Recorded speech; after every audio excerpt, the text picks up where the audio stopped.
Hello friends, வீட்டில் எப்பாச்சும் கடைஞ்ச பருப்பு மிச்சமாகிடுச்சா என்ன பண்ணலான்னு யோசிக்கிறீங்களா? ஸோ இந்த மாதிரி சாம்பார் செஞ்சு ட்ரை பண்ணி பாருங்கள். முதல்ல ஒரு வடைச்சட்டி எடுத்துக்கோங்க. அதில் கொஞ்சம் எண்ணெய் ஊற்றிட்டு அது கொஞ்சம் நல்லா சூடாகட்டும். இப்போது இதில் கடுகு, கொஞ்சம் சீரகம், இஞ்சி போட்டுக்கோங்க. கொஞ்சம் ரெண்டும் நல்லா பொரிஞ்சு வரட்டும். இப்போ இதில் பொடிசாக நறுக்கி வச்ச சின்ன வெங்காயத்தை போட்டுக்கோங்க. இப்போது இந்த வெங்காயத்தை நல்லா நறுக்கட்டும்.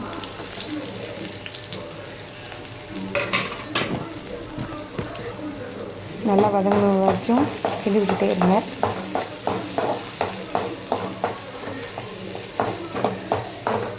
கொஞ்சம் நல்லா வதங்கிடணும், பொன்னிறமாக மாறிடணும்.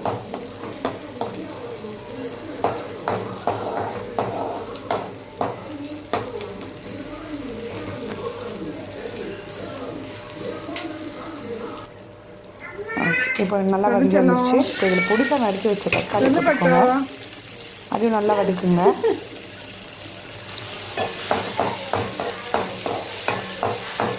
தக்காளி வெங்காயமும் நல்லா மேஷ் ஆகி வரணும், அது வரைக்கும் நல்லா வதக்குங்க.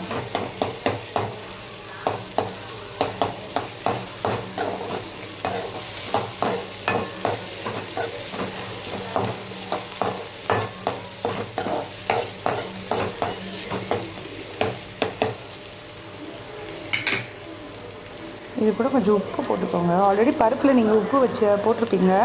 ஸோ அதிகமாகலாம் போட வேணாம், கொஞ்சமாக மட்டும் போட்டுக்கோங்க. நான் இப்போ தக்காளி வெங்காயம் நல்லா வதங்கி வரணுமேங்கிறதுக்காக லைட்டாக மட்டும் உப்பு போட்டுக்கிறேன். எங்கள் வீட்டில் வேறு பருப்பில் நாங்கள் லைட்டாக தான் உப்பு சேர்த்துருவோம். ஸோ இதில் உப்பு சேர்க்கலன்னா எங்களுக்கு ரொம்ப சப்புன்னு ஆகிடும் சாம்பார். அதனால் நான் உப்பு சேர்த்துக்கிறேன் நிறையாவே. நீங்கள் லைட்டாகவே சேர்த்துக்கோங்க. ஏன்னா எப்படினாலும் நிறைய பேர் பருப்பில் நிறையா உப்பு போட செய்வாங்க.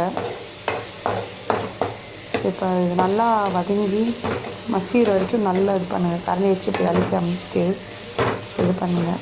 ஸோ அப்போ தான் நான் கொஞ்சம் நல்லா சாஃப்ட் ஆகிடும். கொஞ்சம் நல்லா வதங்கி வந்தோடனே இதில் ஆல்ரெடி நம்ம வச்சு பருப்பு இருக்குது, அது கொஞ்சம் ஊற்றிக்கோங்க.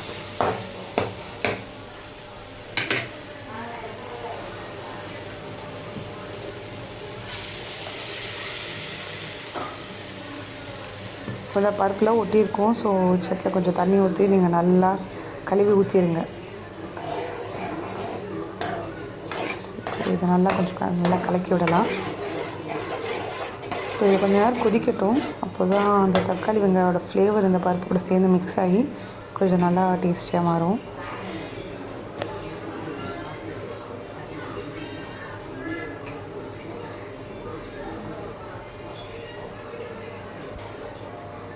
இப்போ இது நல்லா கொதித்து வருது.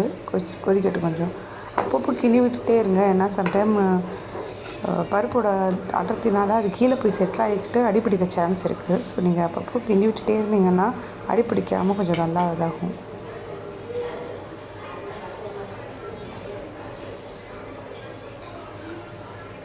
ஸோ இப்போ இது நல்லா கொதிச்சிருச்சு. கொஞ்சம் இது கூட சாம்பார் பொடியை சேர்த்துக்கலாம்.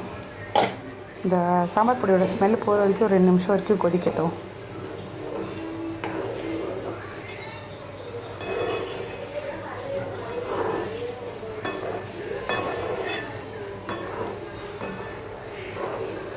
கொஞ்சம் நல்லா கிண்டி விட்டுக்கோங்க. இப்போ கடைசியாக இதில் கொஞ்சம் மல்லி இலையை தூவி அடுப்பை ஆஃப் பண்ணிடலாம். தேங்க்யூ.